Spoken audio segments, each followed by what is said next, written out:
Welcome back to the Empire of the Isles, a rich, Victorian-inspired fantasy world with a distinct style and an exotic cast of characters. For Dishonored 2, we wanted to explore a new location, Karnaca, the Jewel of the South. Our approach to world creation is very layered. Our art and design teams work together to create a strong sense of place with a well-realized culture. It's based on the people living there, the work they do, the architecture, economy, the climate, even the food and songs.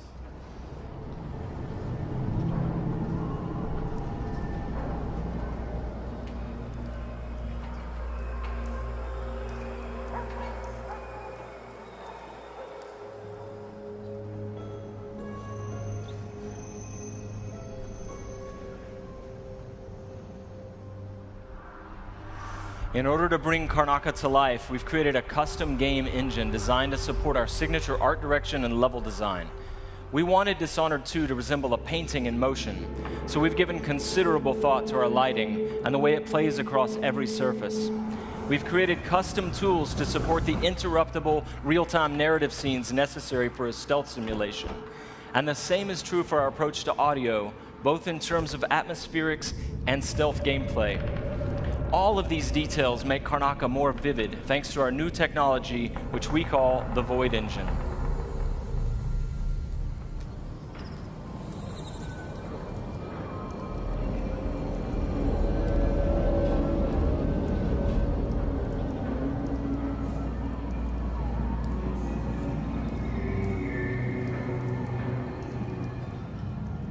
In crafting spaces for you to explore, we've got several creative goals.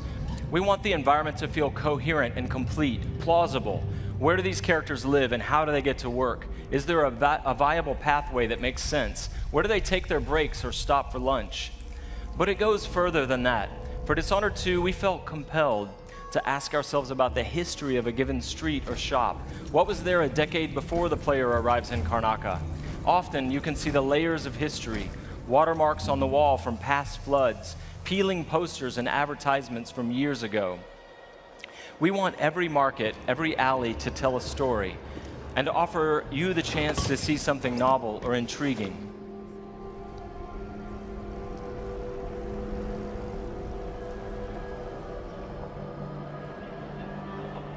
Dishonored 2 starts and ends in Dunwall, but most of the action takes place here in Karnaca.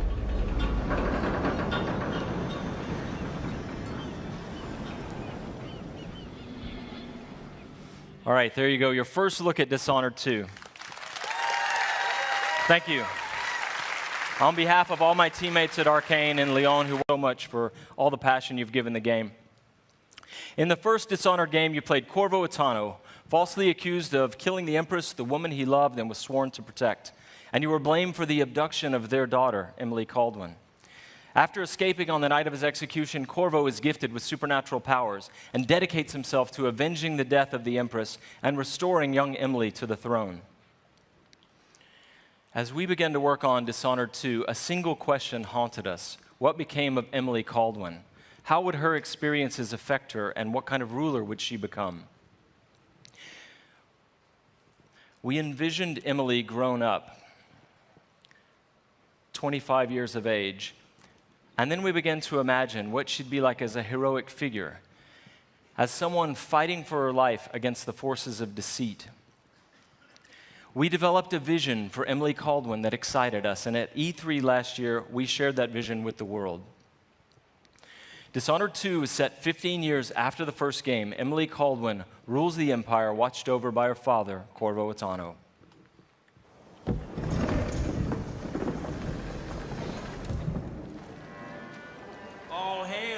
Imperial Majesty, Emily Caldwin. Loyal subjects, we're going through a difficult time, but today we honor my mother, the late Jessamine Caldwin. May her memory survive through the ages. Emily. You look tired, Father. Every year, I think the anniversary of Jessamine's death will be easier, but it never is. I wish Mother was still the Empress. I don't think I'm very good at this. You're still learning. Don't worry about the rabble-rousers, and we'll catch the Crown Killer, eventually. People are saying it's you. that these assassinations are a misguided effort to protect me. No. Someone's trying to make us look guilty by targeting your enemies. I wish I could just run away from all this. Sometimes you do. You think I don't know about your nights out on the rooftops? Courage. The ceremony will be over soon. Royal Protector and Father. I should have passed a law against that combination of titles years ago.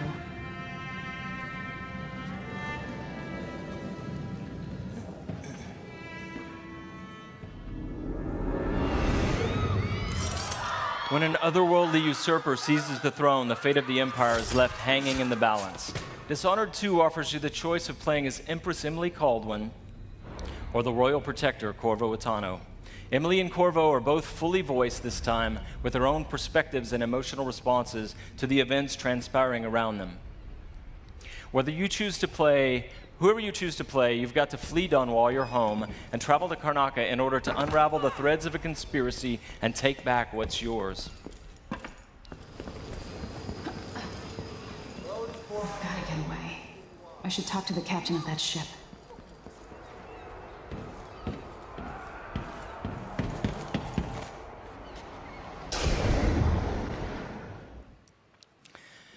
Dishonored is known for unscripted, simulation-driven missions where no two players ever have the same experience.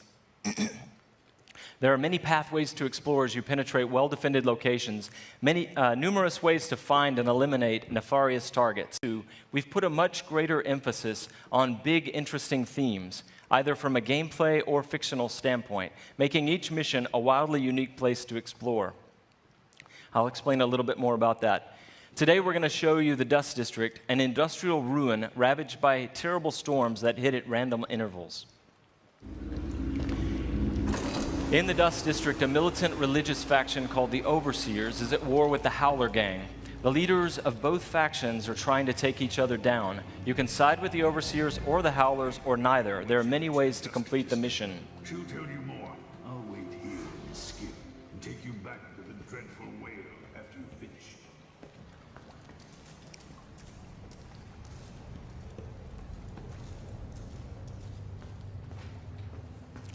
Everything you see here is rendered in the Void engine, designed to create atmospheric and exploration-rich spaces.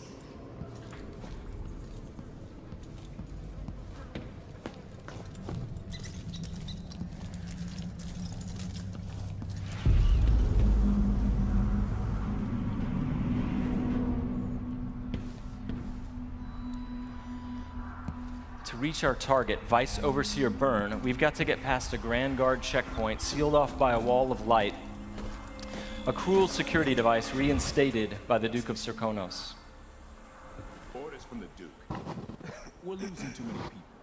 Good soldiers blinded by that hallucinogenic powder the Howlers used, then stabbed to death or dragged down by the Abbey's hounds. One young lieutenant got hit by an Overseer grenade, and that was it. He was one of the Duke's distant cousins or something. Shit. Let's hope they do enough damage to each other so the fight goes out of them. That won't happen until someone manages to kill either Paulo or Vice Overseer. We've made much greater use of vertical space for Dishonored 2, encouraging players to explore the rooftops above the streets. Dust out of my ears.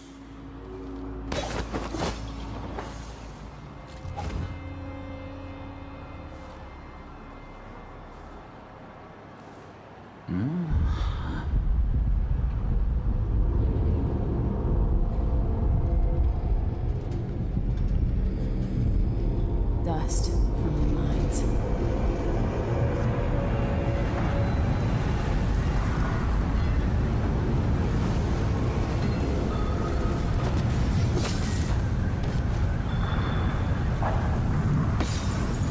The storm alters visibility for the AI and for the player. A random storm hits and Emily comments on it. Many of the security devices in Dishonored 2 are powered by wind, a unique feature of Karnaca, so here we're switching off the windmill to get through the wall of light. There'll be a lot going on in this next fight. Drop attack, guards climbing and vaulting, combat choke, and Emily using far reach to pull an explosive whale oil tank toward her from a distance.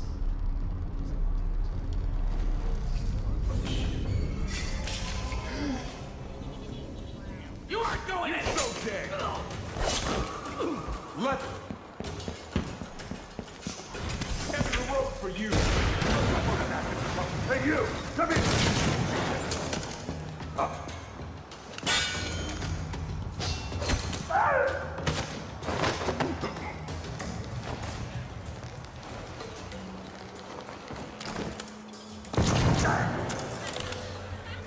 All right, let's jump forward closer to our target, Vice Overseer Byrne.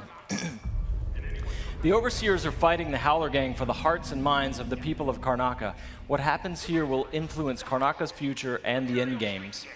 The Vice Overseer hasn't shared his plans with me. He's upstairs now, so I assume we'll learn something before long. Here we're going to use Emily's Mesmerize power to lull a group of Overseers into a stupor, evading combat altogether. Mesmerized, they won't notice Emily or even remember that she was here. There you are. I feel so empty right now.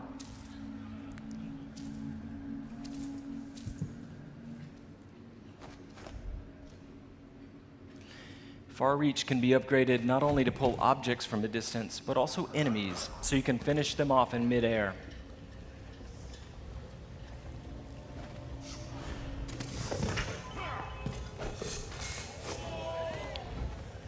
This time, all of Emily's powers, which are new, and all of Corvo's can be fully upgraded using entirely new skill trees, giving you the ability to customize more deeply.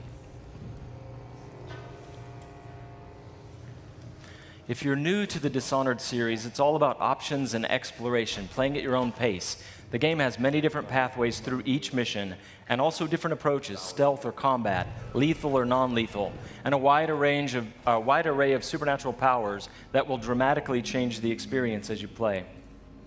We're very close to Vice Overseer Byrne's office now.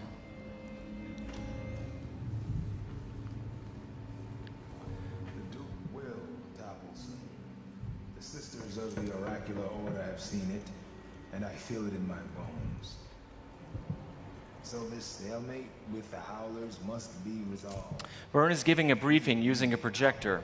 We're going to plant a stun mine and then link several of the Overseers with Emily's domino power, so that whatever happens to one of them will happen to all of them. They share the same fate. Doesn't know.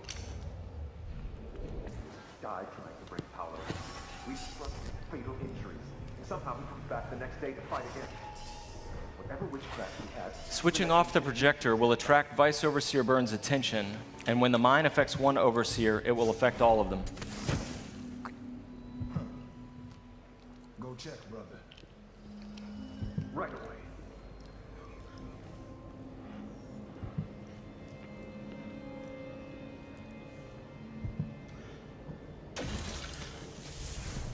There are many creative ways to use Domino. Now we're going to show you Shadow Walk, another key power for Emily.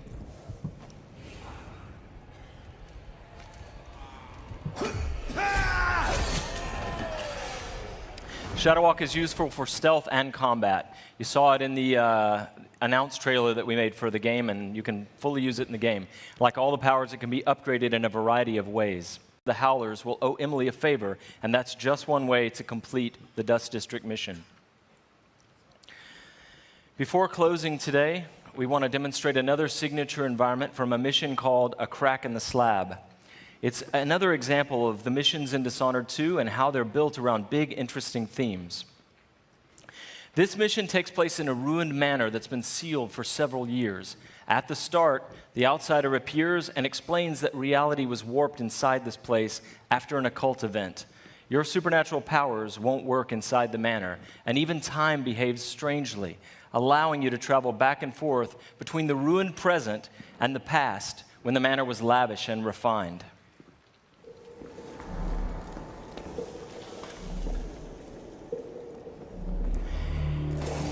Here we're in the present when the manor is in ruins.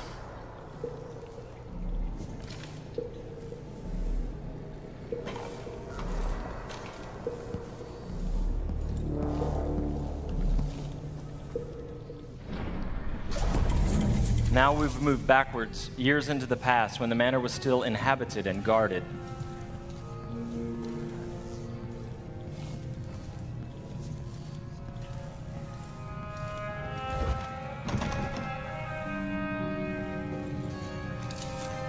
Looking through the lenses of the Outsider's timepiece, you can see the alternate timeline.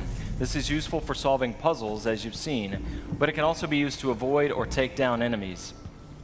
You can watch enemies in the alternate timeline and then step through to execute your plans.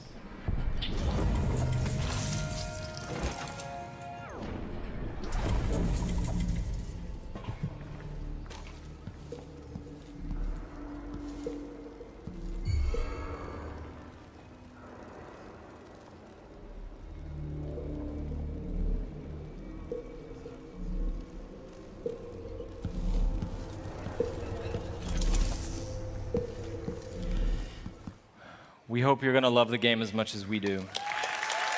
Thank you, thank you.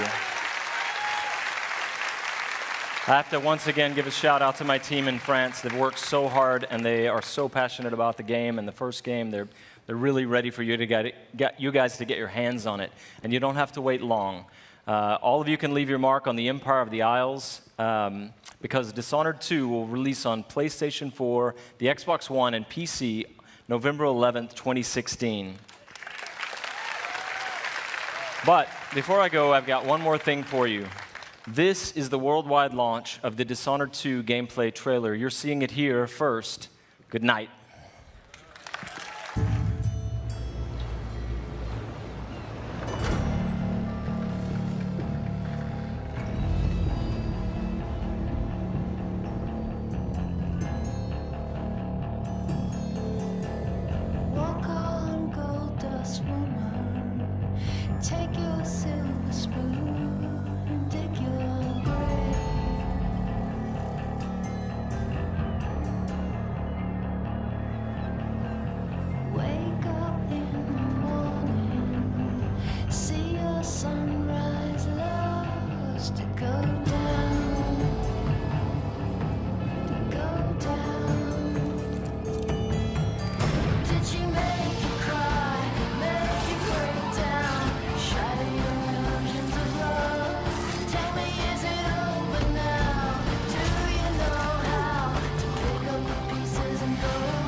Very excited about Dishonored 2. Could I please have another round of applause for the very shy and took off Harvey Smith. Butts off. Now, one of the things that Dishonored fans have been asking about a lot is whether or not we're going to do a collector's edition. So tonight, I'm happy to confirm that yes, we will be doing a limited number of Dishonored 2 collector's editions. The collector's edition comes with a very cool replica of Corvo's mask, as well as Emily's ring, and it'll be available through retailers around the globe, but supplies are limited, and as we saw with Fallout 4 last year, and you know who you are, they go out quickly. So if you want one, I suggest that you pre-order one before they all go away. Also, if you pre-order or digitally pre-purchase any version of Dishonored 2 for a limited time only, you will get a free copy of Dishonored Definitive Edition, which includes the original, critically acclaimed game, plus all of the add-on content remastered for the current generation of consoles. Cool. Now, games like Dishonored 2 and all of the games that we've shown here tonight don't happen by accident. There are wonderfully talented, dedicated people working hard every day to build games that thrill and inspire all of us. And I want to take a moment to recognize and thank the entire Bethesda team and all of our studios. So if you take a look, you'll see teams from all over the world who are joining us now. Would you please would you please join me in thanking them all for their incredible and dedicated work?